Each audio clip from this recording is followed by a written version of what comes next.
वो 101 इंसान मारना चाहता था। लोग बोले उस तरफ मत जाइए, वो आदमी जंगली है। तब गौतम बोले, अगर मैं नहीं जाऊंगा तो कौन जाएगा? वो बोला, बकवास, तुम जरूर पागल हो। तब गौतम बोले, तुम उस शहर जाओ जहां के 100 लोग तुम मार चुके हो।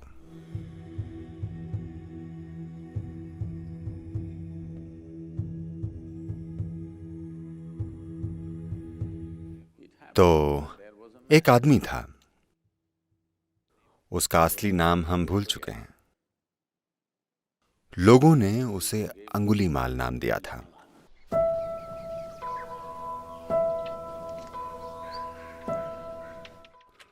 उसके साथ कुछ हुआ था।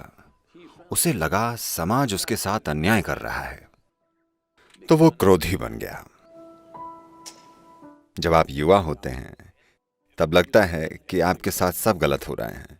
तो वो समाज से बहुत नाराज हो गया और उसने एक शपथ ली। वो शहर जहां उसके साथ अन्याय हुआ था, वहां के 101 लोगों को मारने की शपथ, कि वो 101 लोगों को मारेगा और उनका एक अंगूठा काटकर अपने गले में माला की तरह पहनेगा। उंगलियों या अंगूठों की माला।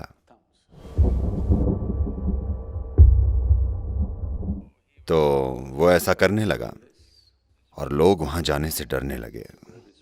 वो रहता तो जंगल में था, पर और भी कई जगहों तक पहुंचने का वही रास्ता था। लोग मारे गए। कुछ सालों में उसने 100 लोग मार डाले अपनी वासना मिटाने के लिए, और वो एक और मारना चाहता था।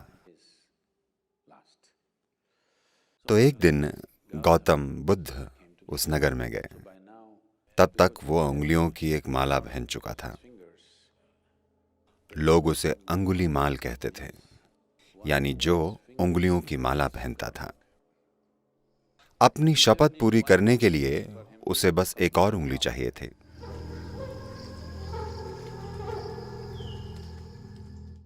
गौतम बुद्ध उसी रास्ते से जाने वाले थे। लोग बोले उस तरफ मत जाइए, वो आदमी जंगली है, वो इंसान नहीं है। उसे आप शिक्षा देकर ध्यान में नहीं बना सकते। मत जाइए, क्योंकि वो सिर्फ एक और जान लेना चाहता था। हम आपको नहीं खोना चाहते। तब गौतम बोले, अगर मैं नहीं जाऊंगा तो कौन जाएगा? और उसे तृप्ति नहीं मिलेगी। उसे बस एक और उंगली चाहिए। मैं नहीं जाऊंगा तो कौन जाएगा? मुझे जाने दो। तो वे चल पड़े।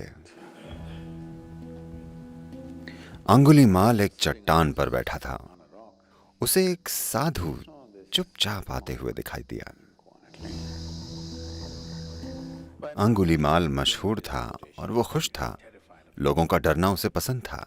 उसका नाम सुनते ही लोग कांपते थे। उसे मजा आने लगा था। तो वो चट्टान पर बैठे बैठे ऊंची आवाज में बोला, मैं यहां बैठा हूं और यही तुम्हारा अंत है। गौतम उसकी ओर देखकर चेहरे पर मुस्कान लिए चुपचाप चलते रहे। उसे बुरा लगा। आमतौर पर उसे देखकर या उसकी आवाज सुनकर लोग अपनी जान बचाने के लिए भागते थे। उसे यही पसंद था। पर यह व्यक्ति बस चले जा रहा था, जो उसे पसंद नहीं आया। वो चट्टान से कूदकर गौतम के सामने आकर खड़ा हो गया। उसने पूछा, तुम हो कौन? और क्या तुम जानते हो मैं कौन हूं? उसने अपनी माला की उंगलियां दिखाईं। ओह,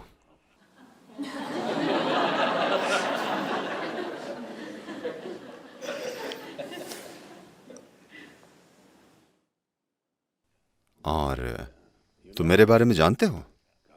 गौतम बोले, मैंने आपके बारे में बहुत कुछ सुना है, तो क्या करें? वे चलते रहे। तुम जा कहां रहे हो? मैं बात कर रहा हूं और तुम चले जा रहे हो। गौतम बोले, मैंने बहुत पहले ही जाना बंद कर दिया था। मेरी कहीं जाने की कोशिश बहुत पहले ही बंद हो चुकी है, मैं पहुंच चुका हूं। लेकिन आप कहीं जाने की कोशिश कर रहे हैं। तब अंगुलीमाल हंस पड़ा। वो बोला, बकवास, तुम जरूर एक पागल आदमी हो। मैं यहीं खड़ा हूं और तुम कहते हो मैं जा रहा हूं। तुम जा रहे हो और कहते हो रुक चुके हो। तुम्हें हुआ क्या है? गौतम बोले, नहीं नहीं, मैं बहुत पहले ही पहुंच चुका हूं। मैं कहीं नहीं जा रहा। लेकिन आप कहीं जाने की कोशिश कर रहे हैं। लेकिन आपको तरीका नहीं पता। आपको मेरी उंगली चाहिए या मेरी गर्दन? मेरे सिर को पेंडेंट बनाकर लटका लीजिए। उंगलियां तो हैं ही। अब मेरा सिर लटका लीजिए, ये हार में अच्छा पेंडेंट होगा। क्योंकि मुझे मंजिल मिल गई है। अब मेरे शरीर से यहां होने से कोई फर्क नहीं पड़ता। आप जो चाहें कर सकते हैं। देखिए, हत्या करने में मजा तभी आता है जब कोई डर जाए और मरना न चाहे। जब कोई मरना चाहे, उसे परवाह ना हो, तो उसे मारने का क्या फायदा? और ऐसा लग रहा था कि उसे मारकर भी 101 लोगों की मारने की वासना पूरी नहीं होगी, क्योंकि इसे मारकर खुशी नहीं मिलेगी। फिर वो बोला, मुझे बताओ ये क्या है? तुम चल रहे हो पर कहते हो रुक चुके हो। मैं खड़ा हूं और तुम कहते हो मैं चल रहा हूं। आप अपने तरीके से तृप्ति खोज रहे हैं। 101। I'm fulfilled. There's a big difference. मैं तृप्त हो चुका हूं, यही बड़ा फर्क है। आप मेरी जान ले सकते हैं अगर आपको लगता है कि आप तृप्त हो जाएंगे तो, क्योंकि लोगों को तृप्त करना ही मेरा काम है।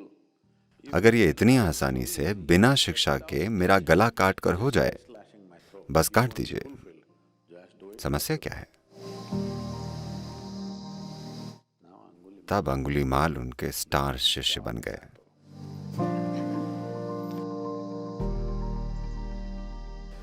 फिर गौतम बोले, आप उस शहर में जाओ जहां के 100 लोग आप मार चुके हो। एक छोटे से शहर के 100 लोग, यानी उसने लगभग हर परिवार के किसी व्यक्ति को मार डाला था। तो गौतम ने उसे साधु बना दिया। गौतम के साधुओं को भिक्खु कहते थे। भिक्खु यानी भिखारी। तो उन्होंने उसे पीले कपड़े और एक भीख का कटोरा दिया। वे बोले, जाओ शहर में भोजन ढूंढो। तो अंगुलीमाल शहर में गया एक साधु के रूप में।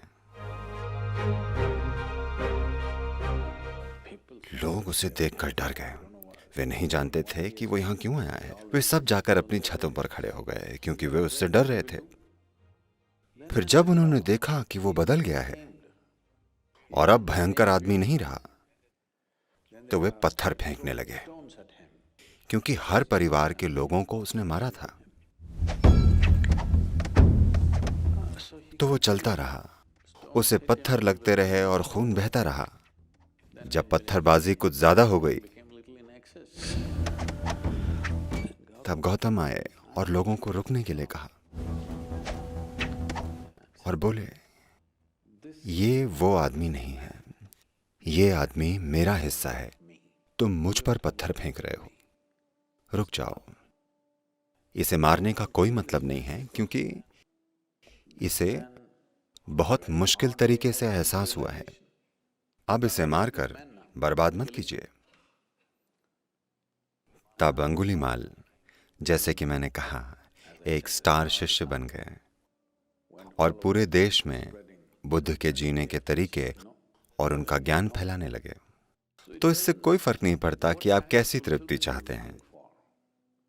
आपको लगा था कि शिक्षा से तृप्ति मिलेगी। जैसे ही आप शिक्षित हुए, आपको लगा आप मूर्ख हैं। नौकरी ना हो तो शिक्षा का क्या फायदा। आपको नौकरी मिली, आप बहुत खुश हुए। फिर कुछ समय बाद आपको लगा आप मूर्ख हैं। इस पैसे का मैं क्या करूंगा अगर मुझे मेरे सपनों की स्त्री या पुरुष न मिले। तो वो भी हुआ। कुछ समय बाद आपको लगा आप मूर्ख हैं। ये चलता रहता है। The desire is simply to expand. That's your desire. इच्छा यानी विस्तार की चाहत, यही आपकी इच्छा है। अगर आप विस्तार करने के भौतिक तरीके चुनेंगे तो आप यहां तक या यहां तक या यहां तक जा सकते हैं, पर इच्छा बनी रहेगी। अगर मैं आपको धरती का राजा बना दूं तो आप दूसरे ग्रहों को देखेंगे। अगर मैं आपको सौर मंडल दे दूं तो आप आकाश गंगाएं देखेंगे। एक आकाश गंगा मिले तो आप दूसरी आकाश गंगाओं को देखेंगे।